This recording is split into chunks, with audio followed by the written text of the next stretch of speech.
नमस्कार दोस्तों। समय अभी बहुत ज़्यादा नहीं है। आपका यूपीएससी प्रीलिम्स बहुत नज़दीक है।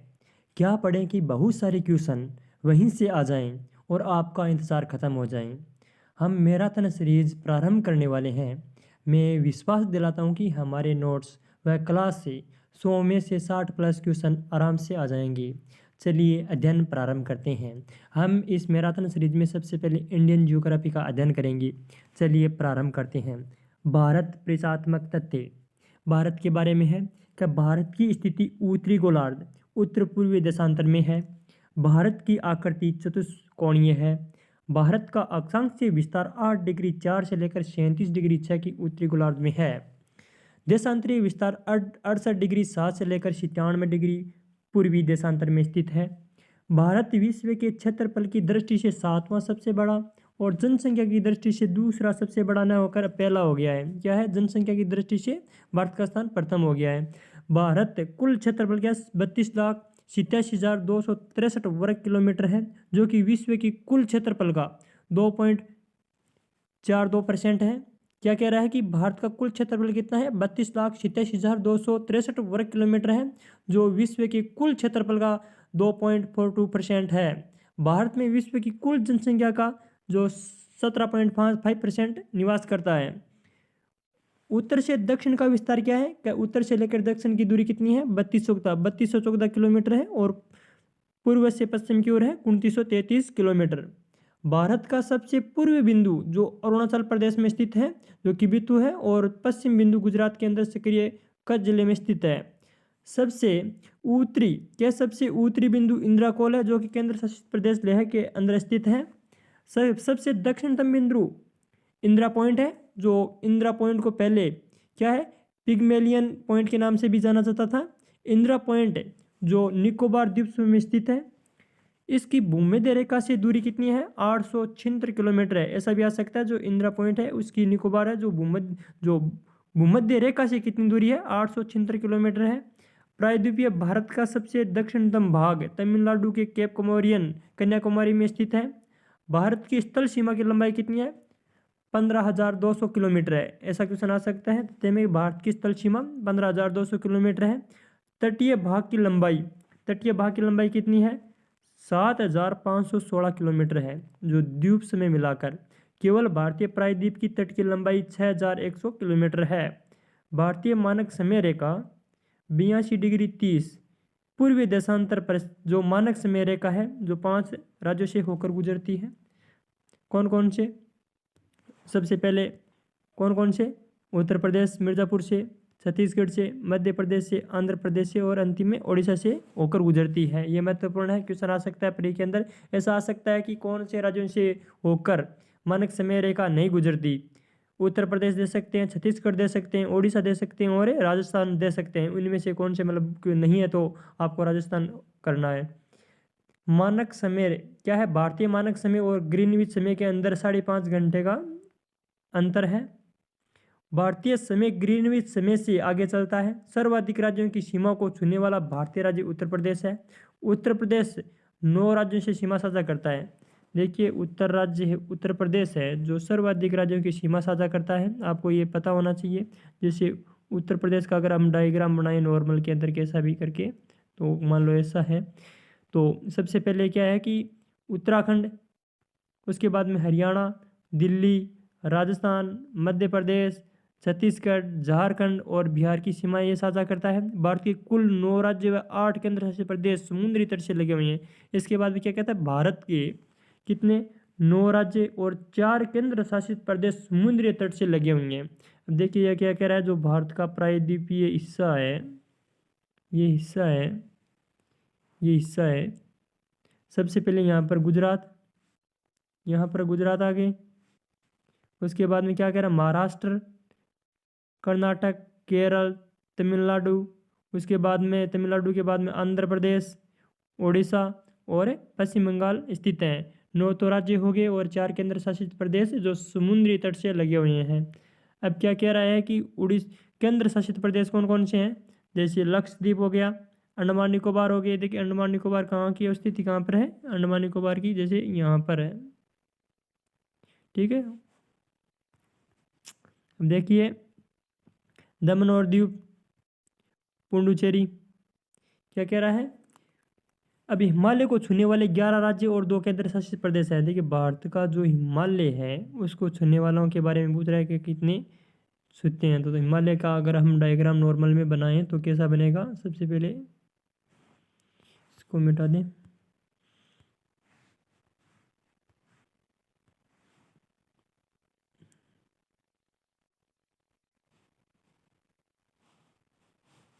जैसे इंडिया का है, थोड़ा सा यहाँ से मिटा सकते हैं, दूसरा बनाता हूँ मैं।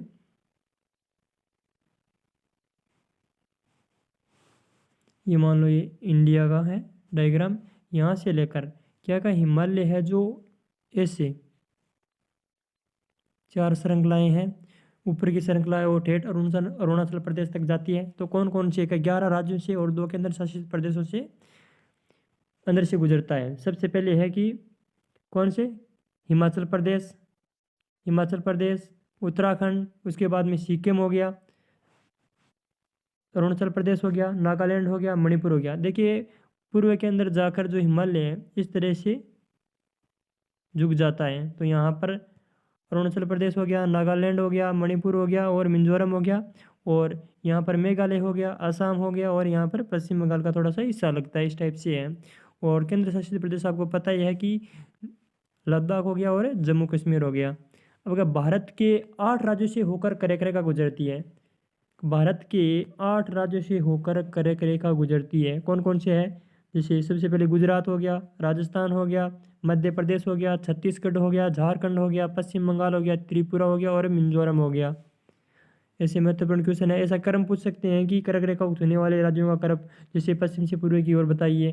तो ऐसे दे सकते हैं कि 1 नंबर में दे दिया कि गुजरात दे दिया, बाद में 2 नंबर में मध्य प्रदेश देंगे, 3 नंबर के अंदर पश्चिम बंगाल, इस टाइप से दे देंगे वो।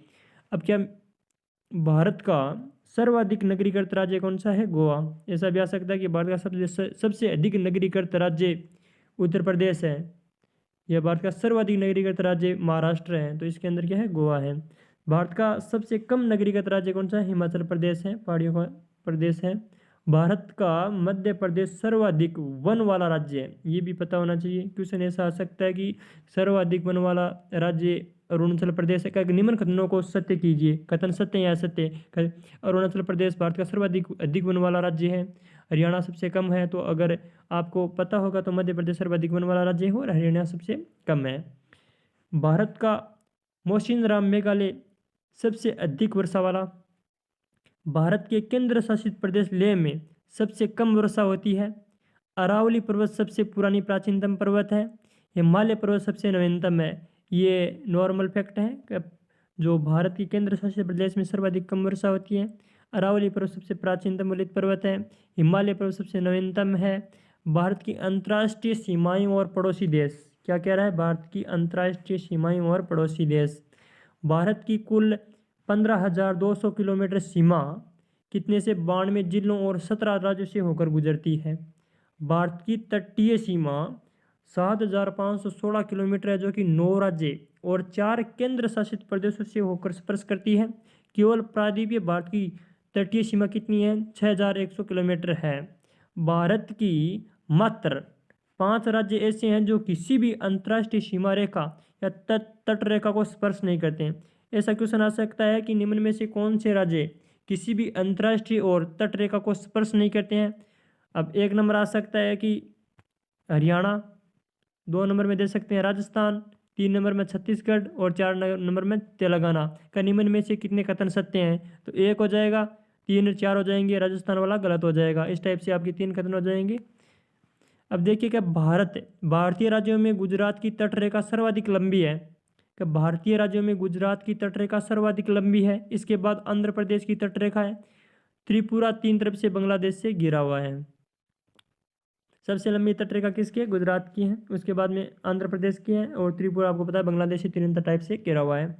भारत के 7 पड़ोसी देश भारत की थल सीमा को स्पर्श करते हैं। क्या है? भारत के 7 पड़ोसी देश हैं जो भारत की थल सीमा को स्पर्श करते हैं। कौन कौन से? पाकिस्तान हो गए, चीन, नेपाल, बांग्लादेश, भूटान, म्यांमार और अफगानिस्तान। भारत की सबसे लंबी अंतर्राष्ट्रीय सीमा बांग्लादेश के साथ लगती और सबसे छोटी अंतर्राष्ट्रीय सीमा अफगानिस्तान से साझा करती है जो केवल 106 किलोमीटर है। भारत के दो पड़ोसी देश जो भारत की तटरेखा जो है ना तटीय सीमा को साथ जुड़े हुए हैं, कौन कौन सी, ये महत्वपूर्ण क्वेश्चन है भाई, कौन कौन सा। जैसे भारत के दो ऐसे पड़ोसी देश हैं जो कि भारत की तट सीमा के साथ जुड़े हुए हैं, श्रीलंका होगी और मालदीव होगी। मालदीव देखिए बहुत ही महत्वपूर्ण चर्चा में रहा है अभी। ऐसे देश जो थल और जल सीमा बनाते हैं, कौन कौन से हैं भाई। पाकिस्तान के साथ थल सीमा और जल सीमा दोनों है, बांग्लादेश के साथ भी और म्यांमार के साथ भी भारत की जल और थल दोनों सीमाएं साझा करते हैं। पाकिस्तान के साथ भारत के 3 राज्य और 2 केंद्र शासित प्रदेश सीमा साझा करते हैं। पंजाब राजस्थान और गुजरात के साथ, और केंद्र शासित प्रदेशों के जम्मू कश्मीर और लेह की स्थित सीमा लगती है। चीन के साथ भारत के 4 राज्य सीमा साझा करते हैं, कौन कौन से करते हैं भाई। चाइना के साथ हिमाचल प्रदेश हो गया, उत्तराखंड हो गया, उसके बाद सिक्किम हो गया और अंतिम में अरुणाचल प्रदेश की 4 राज्यों के साथ सीमा साझा करते हैं। नेपाल के साथ भारत के 5 राज्यों की सीमा लगती है। तो क्वेश्चन यूपीएससी से पूछता तो नहीं है, लेकिन कभी कभार पूछ सकता है कि नेपाल के साथ भारत के जो राज्य सीमा साझा करते हैं उनमें से कौन सा है या कौन सा नहीं है। तो उत्तराखंड हो गया, उत्तर प्रदेश हो गया और सिक्किम हो गया और पश्चिम बंगाल हो गया। भूटान के साथ क्या कह रहा है कि भूटान के साथ भारत के 4 राज्य सीमा साझा करते हैं, कौन कौन से करते हैं भाई। भूटान के साथ पश्चिम बंगाल, सिक्किम, अरुणाचल प्रदेश और आसाम। म्यांमार के साथ भारत के 4 राज्य सीमा साझा करते हैं, अरुणाचल प्रदेश, नागालैंड और मणिपुर और मिजोरम। क्या कह रहा है, जो म्यांमार की भारत की अंतर्राष्ट्रीय सीमा जैसे ये लगती है यहाँ पर, तो अरुणाचल प्रदेश की, नागालैंड की, मणिपुर की और मिजोरम से सीमा साझा करता है 4 राज्यों से। अफगानिस्तान के भारत की सबसे कम केंद्रीय शासित प्रदेश सीमा लगती है जो बनाता है। क्या अफगानिस्तान के साथ भारत का एक केंद्र शासित प्रदेश सीमा बनाता है लद्दाख के साथ।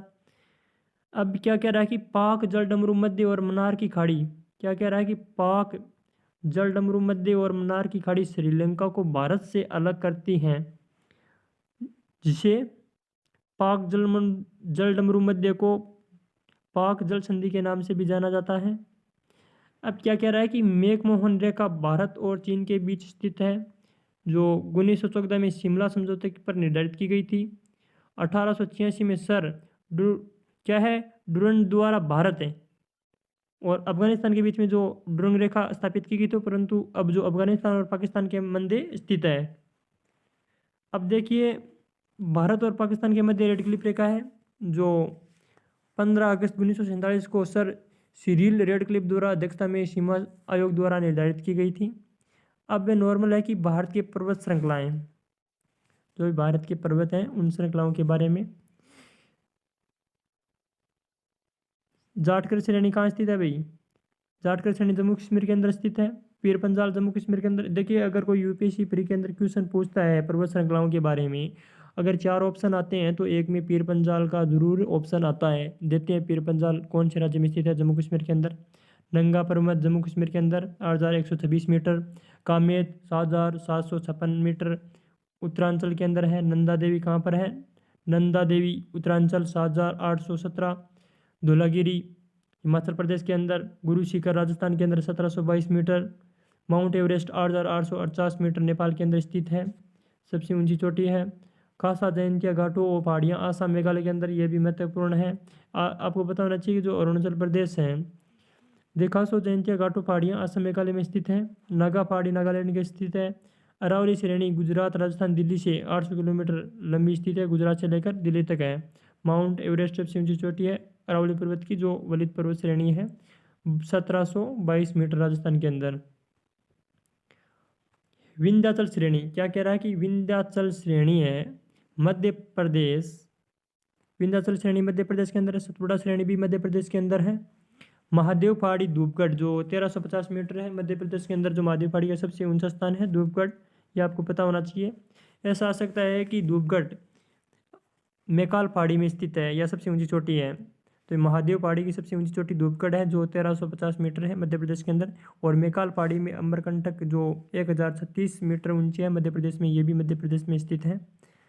अब देखिए राजमहल पहाड़ी उत्तराखंड के अंदर सतमाला पहाड़ी महाराष्ट्र के अंदर, अजंता श्रेणी महाराष्ट्र के अंदर, महेंद्रगिरी पहाड़ी उड़ीसा के अंदर और महाबलेश्वर पहाड़ी महाराष्ट्र के अंदर, नीलगिरी पहाड़ी तमिलनाडु के अंदर, अनामलाई पहाड़ी तमिलनाडु के अंदर। यह महत्वपूर्ण हो जाता है, नीलगिरी पहाड़ी और अनामलाई पहाड़ी। अनामलाई पहाड़ी पर अनाई मुंडी सबसे ऊंची चोटी है 2695 मीटर। सबसे छोटा नागपुर का पठार झारखंड के अंदर, छोटा नागपुर का पठार झारखंड के अंदर। बुंदेलखंड का पठार मध्य प्रदेश और उत्तर प्रदेश के अंदर, बंगेलखंड का पठार मध्य प्रदेश के अंदर, तेलंगाना का पठार और आंध्र प्रदेश और नर्मदा के दक्षिण के अंदर। मैसूर का पठार कहाँ पर है? कर्नाटक के अंदर है।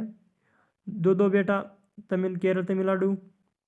इलायची पहाड़ी कहाँ पर है? केरल तमिलनाडु के अंदर।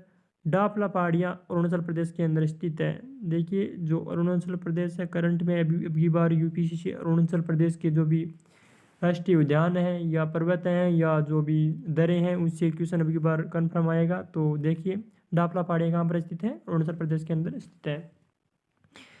मिसमी पहाड़ियाँ भी अरुणाचल प्रदेश में स्थित है और मिकेट पहाड़ियाँ भी अरुणाचल प्रदेश के अंदर स्थित हैं। तो ये क्वेश्चन आ सकता है कि मिकेट पहाड़ियाँ मेघालय में स्थित हैं, कथन सत्य है सत्य हैं, और मिसमी पहाड़ियाँ भी नागालैंड के अंदर या स्थित हैं। तो अरुणाचल प्रदेश की पहाड़ियाँ हैं ये। लोसाई मिजोरम में, गार्डविन ऑस्टिन केटू जो जम्मू कश्मीर में स्थित है, और कचनजंगा सिक्किम के अंदर है। इसी के साथ देखिए हिमालय के प्रमुख दरें आ गई।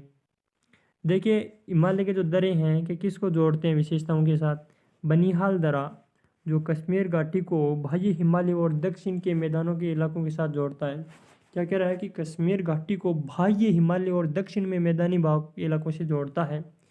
बारालाचा दर्रा ये क्या है कि हिमाचल प्रदेश के लाहौल को लेह से जोड़ता है। पोटुला दर्रा लेह को कारगिल से। उसके बाद में रोहतांग दर्रा आ गया जो कुल्लू घाटी को हिमाचल प्रदेश की लाहौल और स्पीति घाटी से जोड़ता है। शिपकिला दर्रा हिमाचल प्रदेश को तिब्बत के स्वायत्त क्षेत्र से जोड़ता है। ये भी महत्वपूर्ण दर्रा है भाई, शिपकिला दर्रा। अब देखिए सिक्किम के दो दर्रे आए हैं, जलेपला और नाथुला, ये भी महत्वपूर्ण है।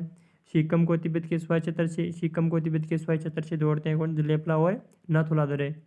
बाद में है कि उत्तराखंड के दर्रे आए हैं, माना नीतू लिपुलेख, 3 दर्रे हैं, महत्वपूर्ण दर्रे हैं उत्तराखंड के भी, जैसे लिपुलेख है, माना दर्रा, लिपुलेख दर्रा। और देखिए भारत की चौड़न घाटी को तिब्बत के स्वायत्त क्षेत्र से, ये उत्तराखंड, चीन और नेपाल के ट्रांस जंक्शन पर स्थित है। अब क्या आया कि खारदुंगला दर्रा, ये कहाँ पर स्थित है भाई? लद्दाख को सियाचिन ग्लेशियर से, और विश्व का सबसे ऊंचा मोटर वाहन योग्य दर्रा भी यहीं पर स्थित है। ये भी महत्वपूर्ण है। क्वेश्चन आ सकता है कि विश्व का सबसे ऊंचा मोटर वाहन वाग्य दर्रा लद्दाख के सियाचिन ग्लेशियर से जोड़ता है, खाटूला दर्रा। बोमडिला दर्रा अरुणाचल प्रदेश में स्थित है। कहाँ पर स्थित है बोमडिला दर्रा? अरुणाचल प्रदेश में स्थित है। अब देखिए सबसे महत्वपूर्ण, अगर आप यूपीएससी की परीक्षा की तैयारी अब अच्छे से कर रहे हैं तो आपको पश्चिमी घाट और पूर्वी घाटों के अंदर उनमें सबसे अधिक है कि प्रायद्वीपीय भारत में पश्चिमी घाट के बारे में बहुत अच्छे से पता होना चाहिए। बहुत सारे क्वेश्चन प्री के अंदर पश्चिमी घाट से संबंधित रिलेटेड आते हैं, हर बार आते हैं, इस बार भी आएंगे। चलिए प्रारंभ करते हैं। पश्चिमी घाट जिसे सह्याद्री पहाड़ियों के रूप में देखा जाता है। सबसे पहले देखिए हम डायग्राम बना लेते हैं नॉर्मल से पश्चिमी घाट के। जैसे अगर ये पश्चिमी घाट ये रहा, ये तटीय प्रदेश है, जो भी यहाँ पर लगा हुआ क्षेत्र है, क्या जो भी ये क्षेत्र है पूरा पश्चिमी घाट का है। पश्चिमी घाट के साथ देखिए यहाँ से लेकर ठेठ तक पर्वत श्रृंखलाएं निरंतर बनी रहती हैं, जबकि पूर्व की ओर जो भी पर्वत श्रृंखलाएं हैं नियमित नहीं है, बहुत सारा गैप है। अब पश्चिमी जो प्रायद्वीपीय भारत है इसको पार करने के लिए दर्रों के माध्यम से ही पार किया जा सकता है, साधारण नहीं जा सकते, दरें लगे हुए कहीं कहीं पर पाए जाते हैं। तो ये महत्वपूर्ण हो जाता है जो किन किन क्षेत्रों से होकर गुजरता है। गुजरात का क्षेत्र आ गया, महाराष्ट्र आ गया, उसके बाद में गोवा का नॉर्मल क्षेत्र, उसके बाद में केरल, कर्नाटक आ गया, केरल आ गया, और उसके बाद में तमिलनाडु का क्षेत्र आता है। अब क्या कह रहा है? वनस्पतियों और जीवों के अपने क्या पश्चिमी घाट जिसे सह्याद्री पहाड़ियों के रूप में जाना जाता है, वनस्पतियों और जीवों के अपने समृद्ध और अद्वितीय संयोजन के लिए जाना जाता है। महत्वपूर्ण लाइन है ये भी। ऐसा आ सकता है कि पूर्वी घाट वनस्पतियों और जीवों के अपने समृद्ध और अद्वितीय संयोजन के लिए जाना जाता है। कथन सत्य या सत्य, तो यह सत्य हो जाएगा, क्योंकि पश्चिमी घाट वनस्पतियों और जीवों के अपने समृद्ध और अद्वितीय संयोजन के रूप में जाना जाता है। इस श्रेणी को उत्तरी महाराष्ट्र में क्या है, इस श्रेणी को उत्तरी महाराष्ट्र में सह्याद्री और केरल में सहापर्वतम कहा जाता है। पश्चिमी घाट और अरब सागर के बीच के संकीर्ण तटीय मैदान क्या है, पश्चिमी घाट और अरब सागर के बीच संकीर्ण तटीय मैदान के उत्तरी भाग को कोंकण तट के रूप में जाना जाता है। जो क्षेत्र है कोंकण तट के रूप में जाना जाता है। मध्य भाग को कनारा और दक्षिण भाग को मालाबार क्षेत्र या मालाबार तट के रूप में जाना जाता है। मध्य भाग को कनारा और दक्षिणतम भाग को मालाबार तट के रूप में जाना जाता है। ये भी महत्वपूर्ण है। महाराष्ट्र में घाटों के तलहटी क्षेत्र को देश के रूप में जाना जाता है और मध्य कर्नाटक राज्य के पूर्वी तलहटी को मलनाडु के रूप में जाना जाता है। दक्षिण या तमिलनाडु के इस श्रेणी को नीलगिरी क्या है, नीलगिरी मलाई के नाम से जाना जाता है। दक्षिण या तमिलनाडु के इस श्रेणी को नीलगिरी मलाई के नाम से जाना जाता है। इसे यूनेस्को के विश्व धरोहर स्थल के रूप में मान्यता प्राप्त है। अपने उच्चतम स्तर की जैव विविधता और स्थानिकता के कारण दुनिया के जैव विविधताओं के 8 हॉटस्पॉट में भी एक है, शामिल है। पश्चिमी घाट का भूविज्ञान महत्वपूर्ण है भाई। देखिए हम पश्चिमी घाट के बारे में विशेष तौर से अध्ययन कर रहे हैं, बहुत ही महत्वपूर्ण है। इसलिए पश्चिमी घाट के भूविज्ञान के संबंध में 2 मत हैं। कौन कौन से अभी? पश्चिमी घाट में पहाड़ ब्लॉक पर्वत हैं जो अरब सागर में भूमि के एक हिस्से के नीचे की ओर मुड़ने के कारण बनते हैं। भारत में जो महादेव और कौन सी पहाड़ियाँ हैं, धारवाड़ वगैरह, जो भारत की जैसी पहाड़ियाँ हैं, सतपुड़ा वगैरह, जैसे ब्लॉक पर्वत होता क्या है, अगर कोई भूमि है इतनी, बीच का हिस्सा तो वहीं पड़ा रही और पास का हिस्सा ऊपर उठ जाए, ब्लॉक पर्वत का निर्माण हो सकता है। अगर कोई बीच का हिस्सा ऊपर उठ जाए और पास का जो भूमि का हिस्सा है वहीं रह जाए, उसी ब्लॉक पर्वत कहते हैं। अब देखिए इस क्षेत्र में पाए जाने वाले प्रमुख चट्टानों में बेसाल्ट, जो भी वहाँ की खनिज है, ये खनिज यहाँ पर पाए जाते हैं, आप देख लेना अच्छे से। अब भूमि मूल स्थलाकृतियाँ, भौगोलिक विस्तार। मूल स्थलाकृतियों में पश्चिमी घाट उत्तर में सतपुड़ा रेंज से गोवा के दक्षिण में, कर्नाटक के मध्य और केरल व तमिलनाडु से होते हुए कन्याकुमारी में हिंद महासागर तक फैला है। पश्चिमी घाट कहाँ से लेकर सतपुड़ा श्रेणी, देखिए ब्लॉक पर्वत का उदाहरण है सतपुड़ा रेंज से गोवा के दक्षिण में, कर्नाटक के मध्य और केरल और तमिलनाडु से होते हुए कन्याकुमारी में हिंद महासागर तक फैला हुआ है। अब देखिए पहाड़ों की 30 से 50 किलोमीटर की श्रृंखला लगभग भारत के पश्चिमी तट के समांतर चलती हैं। जैसे भारत का पश्चिमी तट है पूरा का पूरा, उसके साथ पर्वत श्रृंखलाएँ लगी रहती हैं। 30 से 50 किलोमीटर की श्रृंखला भारत के पश्चिमी तट के समांतर चलती रहती है। ये पहाड़ महत्वपूर्ण है कि 1600 किलोमीटर लंबे खंड में लगभग 1,40,000 वर्ग किलोमीटर क्षेत्र को कवर करते हैं। पर्वत श्रृंखलाएं कर्नाटक के मैसूर के दक्षिण पूर्व में जो नीलगिरी की पहाड़ियां पर्वतमालाएं स्थित हैं। कहाँ पर है स्थिति, पूछ सकता है कि कर्नाटक में मैसूर के दक्षिण पूर्व में नीलगिरी पर्वतमालाएं स्थित हैं। पश्चिमी घाट को पूर्वी घाट से जोड़ने वाले शेवराय और तिरुमाला श्रेणी से आगे में पूर्व में मिलती हैं। केरल में अन्नामुंडी की चोटी पश्चिमी घाट में सबसे ऊंची चोटी है। यहाँ पर हिमालय श्रेणी की चोटियों के छोड़ दिया जाए तो यह भारत की सबसे ऊंची चोटी है। जैसे हिमालय की चोटियों को छोड़ दिया जाए तो और बाकी भारत में जो भी चोटियाँ उनमें सबसे ऊंची है, अन्नामुंडी अन्नामलाई पहाड़ी पर स्थित है। देखिए यह भी जो हिल स्टेशन है ये महत्वपूर्ण है, प्रसिद्ध हिल स्टेशन। यह रेंज माथेरान, लोनावाला, खंडाला, महाबलेश्वर और पंचगनी, अंबोली घाट और कुद्रेमुख और कोडांगू जैसे कई हिल स्टेशन यहाँ पर स्थित हैं। और यहाँ की जो नदियों के बारे में जान लेते हैं, कौन कौन सी नदियाँ हैं। पश्चिमी घाट की ओर बहने वाली नदियाँ जो कि पश्चिमी घाट से ही निकलती हैं और पश्चिमी घाट की ओर बहती हैं, वे पेरियार होगी, भरतपुजा हो गई, नेत्रावनी होगी और सरवती होगी रे मंडोवी आदि नदियाँ यहाँ पर पाई जाती हैं। कम दूरी की यात्रा और तेज ढाल के कारण पश्चिमी घाट की नदियाँ पश्चिम की ओर बहने वाली नदियाँ बहाव तेज होता है। क्या पश्चिमी घाट की नदियाँ तेज बहाव के कारण तेज गति से बहती हैं। ये पश्चिमी घाटों को जल विद्युत उत्पादन की दृष्टि से अधिक उपयोगी बनाती हैं। पूर्वी की ओर बहने वाली नदियाँ जो कि पश्चिमी घाट से निकलती हैं पूर्वी की ओर बहती हैं, उनमें 3 प्रमुख नदियाँ हैं, गोदावरी, कृष्णा और कावेरी। कई छोटी सहायक नदियाँ जैसे तुंगा, भद्रा, भीमा, मालाप्रभा, घटप्रभा, हेमवती, काबिनी ये हैं जो कि पूर्व की ओर बहने वाली नदियों की तुलना में धीमी गति से बहती हैं और अंततः कावेरी, कृष्णा जैसी बड़ी नदियों में मिल जाती हैं। जलवायु और वनस्पतियों के बारे में भी देखिए, यहाँ की वनस्पतियाँ बहुत महत्वपूर्ण हैं। यहाँ के जंगलों में गैर भूमध्य रेखीय उष्णकटिबंधीय सदाबहार वनों की कुछ बेहतरीन प्रजातियाँ शामिल हैं। यह कम से कम 325 विश्व स्तर के संकटग्रस्त वनस्पतियां, जीवों, पक्षी, उभयचर, सरीसृप, मछली प्रजातियों का घर स्थित है। बहुत महत्वपूर्ण लाइन है। ये पूछ सकते हैं कि ये कौन से तट के बारे में है। क्या पूर्वी तट के संबंध में ये से कथन सत्य है असत्य है? तो ये पश्चिमी तट के संबंध में है। यहाँ के जंगलों में गैर भूमध्य रेखीय उष्णकटिबंधीय सदाबहार वनों की कुछ बेहतरीन प्रजातियां शामिल हैं। कम से कम 325 विश्व स्तर के संकटग्रस्त वनस्पतियां, जीवों, पक्षी, उभयचर, सरीसृप, मछलियां प्रजातियों का घर है। उच्च पर्वतीय वनस्पतियां, क्या उच्च पर्वतीय वन पारिस्थितिकी तंत्र भारतीय मानसून मौसम पैटर्न को प्रभावित करती हैं। जैसे पश्चिमी भाग में जो पर्वत श्रृंखलाएं पाई जाती हैं नियमित, वो भारतीय पारिस्थितिकी तंत्र, भारतीय मानसून मौसम पैटर्न को भी यह प्रभावित करती हैं।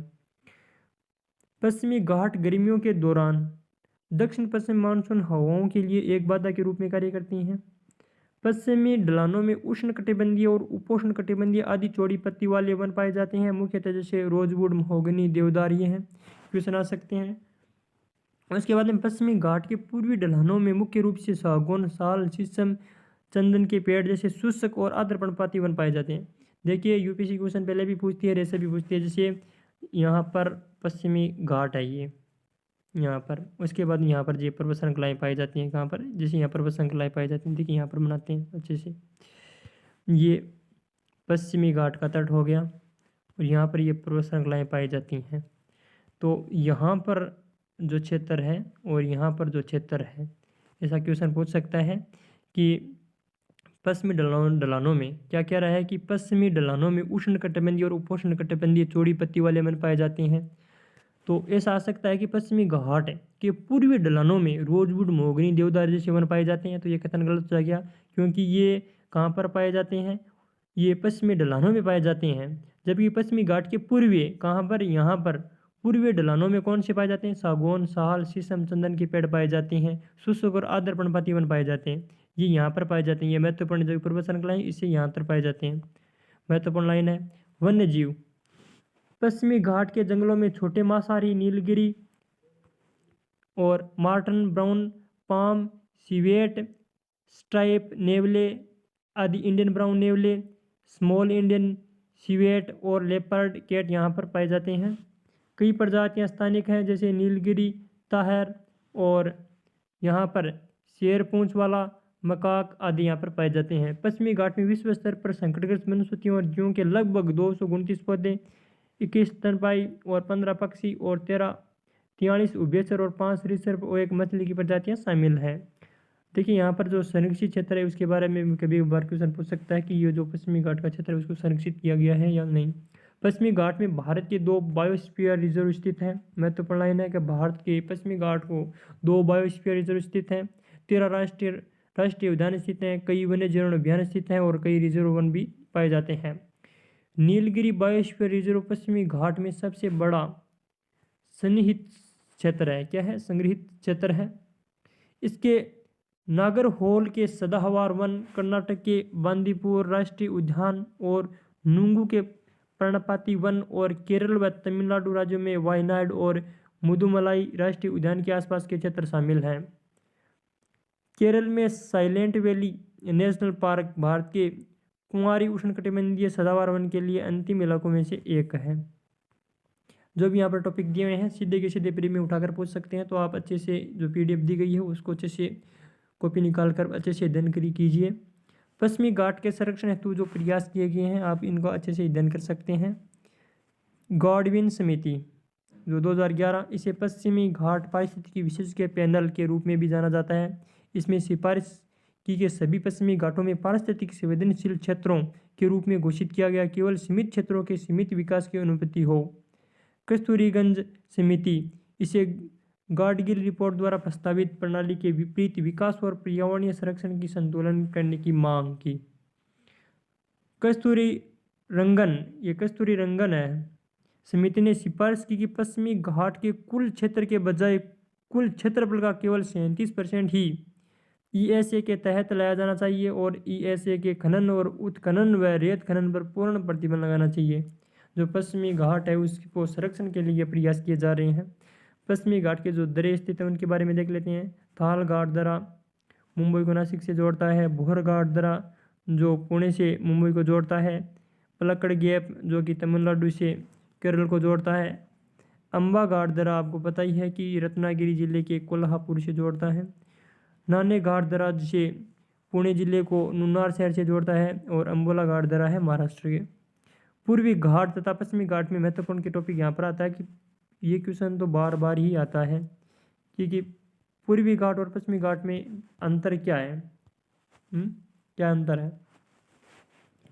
पश्चिमी घाट पश्चिमी तट के समांतर स्थित है। पश्चिमी घाट है जो पश्चिमी तट के समांतर स्थित है, जबकि पूर्वी घाट पूर्वी तट के समांतर स्थित है। जैसे ये पश्चिमी घाट है और ये पूर्वी घाट है। पश्चिमी घाट पश्चिमी तट के समांतर स्थित है, जबकि पूर्वी घाट पूर्वी तट के समांतर स्थित है। पश्चिमी घाट एक सतत पर्वत श्रृंखला निर्मित करता है, जबकि पूर्वी घाट एक सतत पर्वत श्रृंखला निर्मित नहीं करता है। पश्चिमी घाट की ऊंचाई पूर्वी घाट से अधिक है, जबकि पश्चिमी घाट की औसत ऊंचाई 900 से लेकर 1600 मीटर है, जबकि पूर्वी घाट की औसत ऊंचाई 600 है। देखिए इसकी है जैसे 900 से 1600 औसत है, जबकि यहाँ पर 600 मीटर औसत ऊंचाई है। पश्चिमी घाट पर्वतीय वर्षा होती है। पश्चिमी घाट में पर्वतीय वर्षा होती है, जबकि पर्वतीय वर्षा पूर्वी घाटों में नहीं होती है। जैसे क्वेश्चन आ सकता है कि पूर्वी घाटों में पर्वतीय वर्षा होती है, कथन सत्य या सत्य? नहीं है। देखिए पश्चिमी घाटों में पर्वतीय वर्षा होती है, पूर्वी घाटों में पर्वतीय वर्षा नहीं होती है। पश्चिमी घाटों को पार करने के लिए दरों की आवश्यकता होती है, जबकि पूर्वी घाटों में ऐसा पर्वतीय दरों की आवश्यकता नहीं होती है, क्योंकि ऊंचाई अधिक नहीं होती है या सतत भी नहीं है। थाल घाट, भोर घाट और पाल घाट जैसी 3 महत्वपूर्ण दरें पश्चिमी घाट में ही स्थित हैं। पश्चिमी घाट की ऊंचाई उत्तर से दक्षिण की ओर उत्तरोत्तर बढ़ती जाती है। यह भी कथन है, क्वेश्चन आ सकता है। कथन के अंदर का उत्तर से दक्षिण की ओर जाने पर उत्तरोत्तर ऊंचाई घटती जाती है, तो उत्तरोत्तर ऊंचाई बढ़ती जाती है, ना कि घटती है। जबकि पूर्वी घाट में ऐसा कोई पैटर्न मौजूद नहीं है। गोदावरी, कृष्णा, कावेरी जैसी अधिकांश प्रायद्वीपीय नदियाँ पश्चिमी घाटों में उत्पन्न होती हैं, जबकि पूर्वी घाट में इनका अभाव है। कि पश्चिमी घाटों में नदियाँ उत्पन्न होती हैं या उत्पन्न होती हैं। पश्चिमी घाट गुजरात, महाराष्ट्र, कर्नाटक, गोवा, केरल, तमिलनाडु में 6 राज्यों में फैले हुए हैं, जबकि पूर्वी घाट 5 राज्यों में फैले हुए हैं। ये केंद्र शासित प्रदेश जैसे ओडिशा, आंध्र प्रदेश, तेलंगाना, कर्नाटक, तमिलनाडु जी में फैली हुई हैं। पश्चिमी घाट के महत्वपूर्ण पहाड़ी नगर महाबलेश्वर महाराष्ट्र, अम्बोला महाराष्ट्र, कुर्ग कर्नाटक, कुद्रेमुख कर्नाटक, ऊटी तमिलनाडु के अंदर स्थित है। ऊटी बहुत महत्वपूर्ण है। देखिए ये कथन है अच्छे से कि ये बहुत महत्वपूर्ण है। अब देखिए क्या, जबकि पूर्वी घाट के महत्वपूर्ण पहाड़ी नगर कौन से, हिल स्टेशन कौन से हैं? देवमाली ओडिशा, अराकू आंध्र प्रदेश और पंचेलमलाई पहाड़ी तमिलनाडु के अंदर, पाली hills Andhra Pradesh, जवेदी hills Tamil Nadu, जेवराई hills Tamil Nadu के अंदर है। पश्चिमी घाट की सबसे ऊंची चोटी केरल में, यह भी महत्वपूर्ण लाइन है कि पश्चिमी घाट की सबसे ऊंची चोटी केरल में अनाईमुंडी जो 2695 मीटर है, जबकि पूर्वी घाट की सबसे ऊंची चोटी ओडिशा में महेंद्रगिरी है जो कितनी है 1501 मीटर है। ऐसा पूछ सकते हैं कि पश्चिमी घाट की सबसे ऊंची चोटी कौन सी है और पूर्वी घाट की ऊंची चोटी कौन सी है, तो ये महत्वपूर्ण हो जाता है। चलिए अगली कक्षा में हम भारत के वनों के बारे में अध्ययन करेंगे। धन्यवाद।